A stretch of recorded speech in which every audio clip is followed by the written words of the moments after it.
Hi there, and welcome to this day in history for September 5th. September 5th is the 248th day of the year in the Gregorian calendar, 249th in leap years, with 117 days remaining to the end of the year. Today's word is clairvoyance.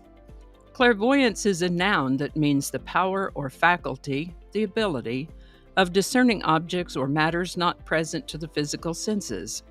The power of seeing or knowing about things that are not present to the senses. I think a lot of people think of clairvoyance as some sort of psychic ability, and indeed, clairvoyance might show itself as an accurate psychic prediction or a series of them. But clairvoyance can also show itself in more of an everyday phenomenon of a sense of knowing, as in a thought or an idea. No evidentiary reason to know that, and you don't know how you know it, but you do. Police investigators might call it a hunch. Some people might experience a fairly pervasive sense of this phenomenon a great deal of the time. Some may experience it occasionally, which can be quite useful if they heed the message. And some seem never to experience any sense of clairvoyance. As a person who occasionally experiences flashes of what I'd call strong intuition, I see that some of these flashes of intuition qualify by definition as clairvoyance. Like that time I felt a sudden sense of urgency to pull over and get off the highway moments before a chain reaction crash happened. Was that clairvoyance or a premonition? I don't know. I don't get that sense very often, but I sure had a strong one that time. The word clairvoyance comes to us ultimately from Latin, where it was a couple of words put together into one. Words that meant clear and seeing. Clear seeing. First known use of the word clairvoyance was in 1838. Clairvoyance. Today's word was suggested by one of my viewers, and if you have a word you'd like us to explore in this Word of the Day section, drop it in the comments. We'll take a look at it. And with that, now we mentioned the Great Fire of London a few days ago, didn't we? Fortunately, that fire finally came to an end on September 5th, 1666.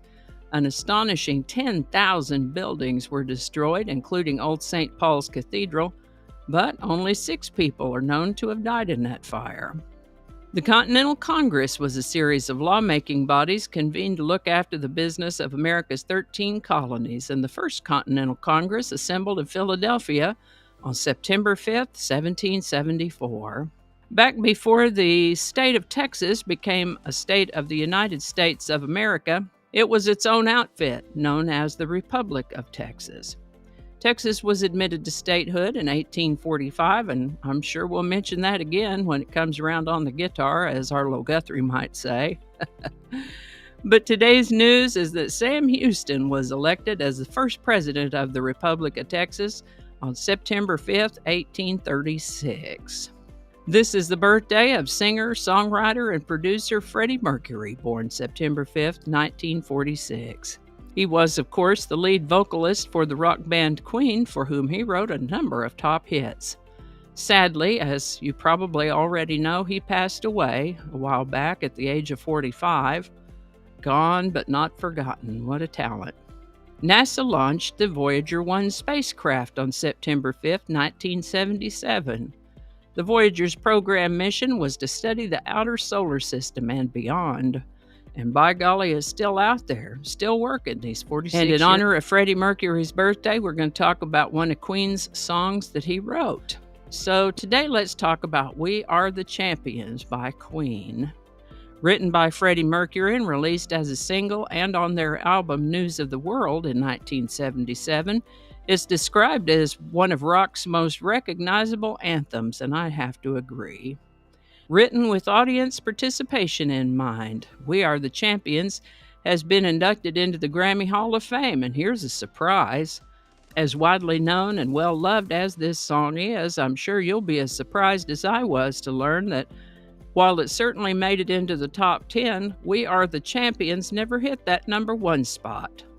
It got to number 2 in the UK, number 4 in the Billboard Hot 100, but I'd say it more than makes up for it in enduring popularity. We Are the Champions by Queen. Link in the description. And I think that's going to do it for us today. Thank you so much for watching. Consider subscribing if you haven't already. Feel free to share this video with the link in your email, messaging, or social media.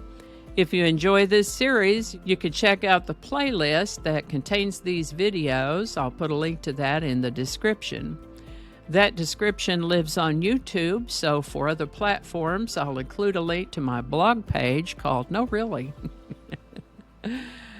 You can also find me on Rumble, BitChute, and Odyssey. All those links in that description. Alrighty, that's all I can think of right now. Thanks again, and I'll see you next time. Alrighty, back to work. I think we got it this time.